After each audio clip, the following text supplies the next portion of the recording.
বউবাজার নাম শুনে ভেবেছিলাম বউয়ের বাজার, কিন্তু হায় হায় গিয়ে দেখলাম এর বিপরীত। হে কী অবস্থা, ওয়েলকাম টু অ্যানাদার ভিডিও। তো সবাই কেমন আছেন? আজ হলো মহান বন্ধের দিন। আসলে যারা আমরা চাকরিজীবী তাদের বন্ধের দিনগুলো স্বর্গের মতো লাগে। সপ্তাহে মাত্র 2টা দিন পাই। এই যে 2টা দিন কে চলে যায় আসলে বুঝতেই পারি না। আসলে ঘুম থেকে উঠতে উঠতে অনেকটা সময় চলে যায়। সকালে ঘুম থেকে উঠে থেকে 10টা প্রায় বেজে গেছে। ঘুম থেকে উঠে ভাবলাম কি করা যায়, তাই ভাবলাম আজকে নতুন কিছু একটা করি, নতুন কোনো কিছু খাওয়া যাক। অনেক দিন ধরে বড় মাছ খাচ্ছিলাম, তাই ভাবলাম আজকে ছোটো মাছ খাওয়া যায়। পরে বউকে বললাম কী মাছ আনা যায় বলো। তখন সে বলল কেসকি মাছ আনো, অনেক দিন ধরে ছোটো মাছ খাই না। তারপর বাইরের দিকে দরজা লাগিয়ে বাইরে তালা দিয়ে তাকে ভিতরে রেখে আমি নিচে চলে গেলাম। আসলে ঘুম থেকে উঠে আর হাত মুখ ধোয়া হয় নাই, চোখ ঘষতে ঘষতে চলে গেলাম, কারণ ভাবলাম এমনিতে অনেক লেট হয়ে গেছে, পরে গেলে যদি বাজার আবার না পাই।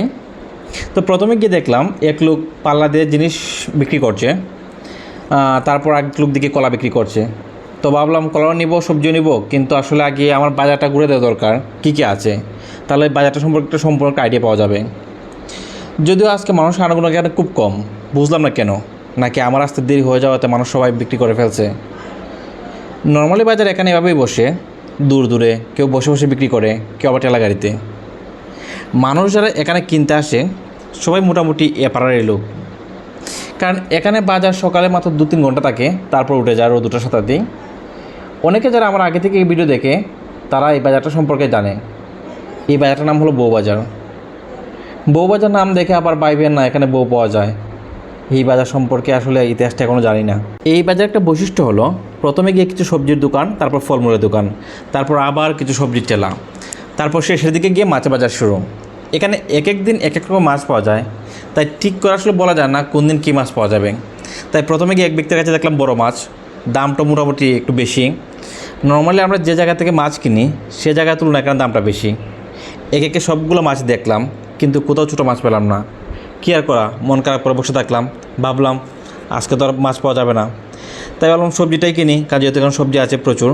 তারপর এখান থেকে সবজি কিনলাম, সবজি কিনে তারপরে বউবাজার থেকে বের হয়ে ভাবলাম যেহেতু আজকে ঘুম থেকে উঠতে লেট হয়ে গেছে আর বাজার এইমাত্র করলাম, তাই আজকে খেতে দেরি হবে। তাই পাশের দোকান থেকে পরোটা আর সবজি নিয়ে নিলাম। এখানে মাত্র 5 টাকায় পরোটা পাওয়া যায়, যদি পরোটাগুলো আকারে ছোটো। তারপর তো 5 টাকা। আজকাল কোথাও কি 5 টাকায় পরোটা পাওয়া যায়? কার কার এলাকায় 5 টাকায় পরোটা পাওয়া যায় কমেন্ট বক্সে জানাবেন। তারপর রোদ মোটামুটি উঠে গেছিলো, তাই ভাবলাম বাসায় চলে যাই। তো আজ এ পর্যন্তই। ভালো থাকবেন সবাই। ভিডিওটি ভালো লাগলে লাইক, কমেন্ট এবং শেয়ার দিবেন।